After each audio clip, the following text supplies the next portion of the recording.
আসসালামু আলাইকুম। আজকে আমি যে তরকারিটা রান্না করব সেটা হচ্ছে পাঁচমিশালি সবজি দিয়ে চিংড়ি মাছ দিয়ে রান্না করব। আর এখানে আমি একটু মিষ্টি কুমড়া শাক ব্যবহার করেছি আর মূলা দিব, তাই মূলাটা আলাদা করে একটু ভাপ দিয়ে নিচ্ছি, কারণ মূলা থেকে একটা গন্ধ আসে, সেটা কিন্তু বাচ্চারা পছন্দ করে না। তো যাই হোক, এখন আমি রান্নায় চলে যাচ্ছি। এই জন্য চুলায় একটি পাত্র বসিয়ে নিলাম আর সেইখানে পরিমাণ মতো তেল দিয়ে পেঁয়াজ দিয়ে খুব ভালোভাবে একটু পেঁয়াজটা যখন ভাজা ভাজা হয়ে যাবে তখন আমি এখানে একে একে সব ধরনের মশলাগুলো দিয়ে দেবো। আর এখানে মশলা বলতে আমি এখানে আদা রসুন বাটা, লবণ, হলুদের গুঁড়া, মরিচের গুঁড়া, ধনিয়া গুঁড়া আর হচ্ছে জিরা গুঁড়া ব্যবহার করেছি। আপনারা আপনাদের পছন্দ অনুযায়ী মশলা ব্যবহার করতে পারেন। সবজি রান্নাতে খুব বেশি একটা মশলা লাগে না। তো এখন আমি চিংড়ি মাছগুলো দিয়ে একটু পানি দিয়ে কষিয়ে নিচ্ছি। কষানো হয়ে গেলে আমি এখানে সবজিগুলো দিয়ে দিব আর সবজিগুলো দিয়ে খুব ভালোভাবে নেড়েচেড়ে একটা ঢাকনা দিয়ে খুব সুন্দর করে ঢেকে সবজিগুলোকে কষিয়ে নেব।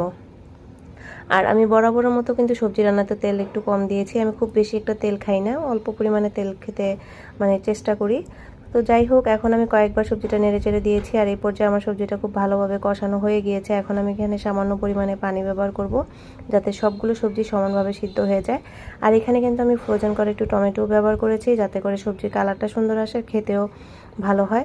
তো দেখতে পাচ্ছেন সবজিটা কিন্তু মাখা মাখা হয়ে গিয়েছে, আর একটু মাখা মাখা হলে আমি নামিয়ে নিব। আর সবজিটা খেতে কিন্তু মাশাআল্লাহ অসাধারণ হয়েছে। তো কেমন হয়েছে সবজি রান্নাটা অবশ্যই কমেন্ট করে জানাবেন।